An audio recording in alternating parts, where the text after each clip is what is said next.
Hello guys, one more mini vlog. Mind ఏం బాగాలేకపోతే ఇంకా అలా బయట తిరుగుదాం అనేసి వచ్చామన్నమాట. ఇక్కడ విలేజ్ మార్ట్ కనిపిస్తే సో లోపలికి అయితే వచ్చేసాము.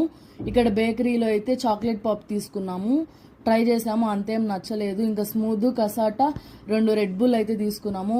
డ్రింక్ చేస్తూ అంతా షాపింగ్ చేద్దాం అనేసి మనీ అయితే లేదు. సో అన్నీ అలా తిరిగి బయట అయితే వచ్చేసాము. ఇక్కడైతే స్ట్రాబెర్రీ డిప్స్ కనిపించాయి. నేను 2 మా ఫ్రెండ్ 2 అయితే తీసుకున్నాం అనమాట. మా ఫ్రెండ్ అయితే ఓన్లీ చాక్లెట్, నేనైతే మిక్సింగ్ డిప్ తీసుకున్నాను.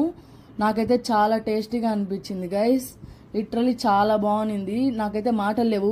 ఒక పక్క మా ఫ్రెండ్స్ అంతా నవ్విస్తున్నారు నేను తింటూ వీడియో తీసుకుంటుంటే. ఇంకా టేస్ట్ అయితే నాకు పిచ్చగా నచ్చింది. ఇంకా దాని పక్కనే మోమోస్ బండి ఉంది. చికెన్ మోమోస్ అయితే ఆర్డర్ చేసాము. మోమోస్ అయితే వచ్చేసాయి. మోమోస్ కూడా చాలా టేస్టీగా అనిపించాయి. ఒక పక్క అప్పుడే తీశారు కదా, నాకైతే నోరు కాలిపోతుంది అనమాట. ఒక పక్క నవ్విస్తున్నారు. ఓకే, నా వీడియో నచ్చినట్లయితే లైక్ చేయండి, షేర్ చేయండి.